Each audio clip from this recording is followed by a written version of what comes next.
मत्ती अध्याय 21। जब वे यरूशलेम के निकट पहुँचे और जैतून पहाड़ पर बैतफगे के पास आए, तो यीशु ने दो चेलों को यह कहकर भेजा, अपने सामने के गाँव में जाओ। वहाँ पहुँचते ही एक गदही बंधी हुई और उसके साथ बच्चा तुम्हें मिलेगा। उन्हें खोलकर मेरे पास ले आओ। यदि तुम से कोई कुछ कहे तो कहो कि प्रभु को इनका प्रयोजन है, तब वह तुरन्त उन्हें भेज देगा। यह इसलिए हुआ कि जो वचन भविष्यद्वक्ता के द्वारा कहा गया था वह पूरा हो। सिय्योन की बेटी से कहो, देख तेरा राजा तेरे पास आता है।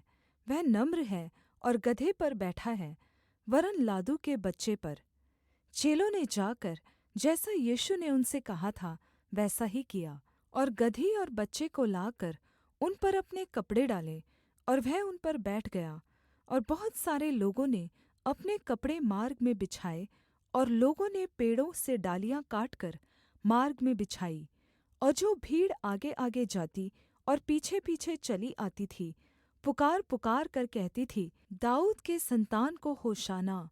धन्य है वह जो प्रभु के नाम से आता है, आकाश में होशाना। जब उसने यरूशलेम में प्रवेश किया तो सारे नगर में हलचल मच गई, और लोग कहने लगे, यह कौन है? लोगों ने कहा, यह गलील के नासरत का भविष्यद्वक्ता यीशु है। यीशु ने परमेश्वर के मंदिर में जाकर उन सब को जो मंदिर में लेनदेन कर रहे थे निकाल दिया, और सराफों के मेजे और कबूतरों के बेचने वालों की चौकियाँ उलट दी, और उनसे कहा, लिखा है, मेरा घर प्रार्थना का घर कहलाएगा, परन्तु तुम उसे लुटेरों का अड्डा बनाते हो। और अंधे और लंगड़े मंदिर में उसके पास आए, और उसने उन्हें चंगा किया। परन्तु जब प्रधान याजकों और शास्त्रियों ने इन अद्भुत कामों को जो उसने किए और लड़कों को मंदिर में दाऊद की संतान को होशाना पुकारते हुए देखा, तो क्रोधित हुए और उससे कहने लगे, क्या तू सुनता है कि ये क्या कहते हैं? यीशु ने उनसे कहा, हाँ, क्या तुमने यह कभी नहीं पढ़ा, बालकों और दूध पीते बच्चों के मुँह से तूने स्तुति सिद्ध कराई। तब वह उन्हें छोड़कर नगर के बाहर बैतनिय्याह को गया और वहाँ रात बिताई। भोर को जब वह नगर को लौट रहा था तो उसे भूख लगी, और अंजीर के पेड़ को सड़क के किनारे देखकर वह उसके पास गया, और पत्तों को छोड़ उसमें और कुछ न पाकर उससे कहा, अब से तुझ में फिर कभी फल न लगे। और अंजीर का पेड़ तुरन्त सूख गया। यह देखकर चेलों ने अचम्भा किया और कहा, यह अंजीर का पेड़ तुरन्त कैसे सूख गया?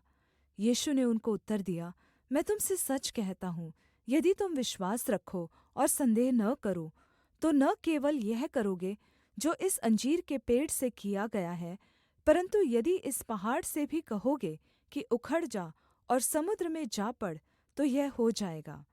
और जो कुछ तुम प्रार्थना में विश्वास से माँगोगे वह सब तुम को मिलेगा। वह मंदिर में जाकर उपदेश कर रहा था कि प्रधान याजकों और लोगों के प्राचीनों ने उसके पास आकर पूछा, तू ये काम किसके अधिकार से करता है, और तुझे यह अधिकार किसने दिया है? यीशु ने उनको उत्तर दिया, मैं भी तुमसे एक बात पूछता हूँ, यदि वह मुझे बताओगे तो मैं भी तुम्हें बताऊँगा कि ये काम किस अधिकार से करता हूँ। यूहन्ना का बपतिस्मा कहाँ से था, स्वर्ग की ओर से या मनुष्यों की ओर से था? तब वे आपस में विवाद करने लगे। यदि हम कहें स्वर्ग की ओर से, तो वह हमसे कहेगा कि फिर तुमने उसका विश्वास क्यों न किया? और यदि कहें मनुष्यों की ओर से, तो हमें भीड़ का डर है, क्योंकि वे सब यूहन्ना को भविष्यद्वक्ता मानते हैं। अतः उन्होंने यीशु को उत्तर दिया, हम नहीं जानते।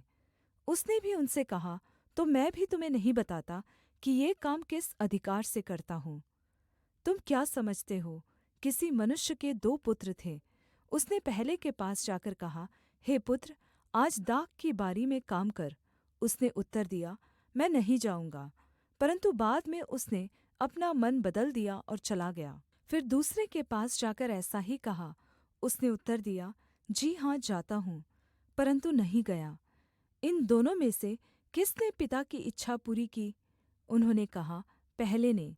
यीशु ने उनसे कहा, मैं तुम से सच कहता हूँ कि चुंगी लेने वाले और वेश्या तुम से पहले परमेश्वर के राज्य में प्रवेश करते हैं। क्योंकि यूहन्ना धार्मिकता के मार्ग से तुम्हारे पास आया और तुमने उस पर विश्वास नहीं किया, पर चुंगी लेने वालों और वेश्याओं ने उसका विश्वास किया।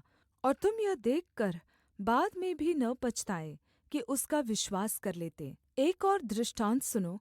एक गृहस्थ था जिसने दाख की बारी लगाई और उसके चारों ओर बाड़ा बाँधा और उसमें रस का कुण्ड खोदा और गुम्मट बनाया और किसानों को उसका ठेका देकर परदेश चला गया।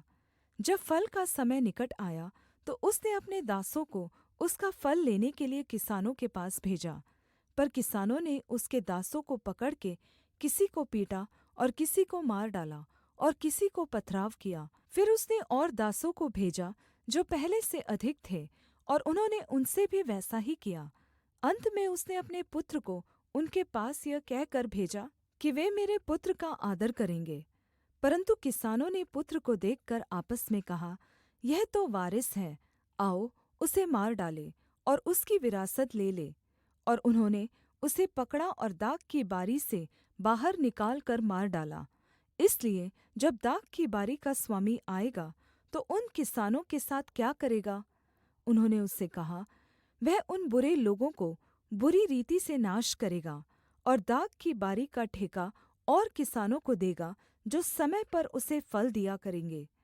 यीशु ने उनसे कहा, क्या तुमने कभी पवित्र शास्त्र में यह नहीं पढ़ा, जिस पत्थर को राजमिस्त्रियों ने बेकार समझा था, वही कोने के सिरे का पत्थर हो गया। यह प्रभु की ओर से हुआ और हमारे देखने में अद्भुत है। इसलिए मैं तुमसे कहता हूँ कि परमेश्वर का राज्य तुम से ले लिया जाएगा और ऐसी जाति को जो उसका फल लाए दिया जाएगा। जो इस पत्थर पर गिरेगा वह चकनाचूर हो जाएगा, और जिस पर वह गिरेगा उसको पीस डालेगा। प्रधान याजकों और फरीसी उसके दृष्टांतों को सुनकर समझ गए कि वह हमारे विषय में कहता है, और उन्होंने उसे पकड़ना चाहा, परन्तु लोगों से डर गए, क्योंकि वे उसे भविष्यद्वक्ता जानते थे।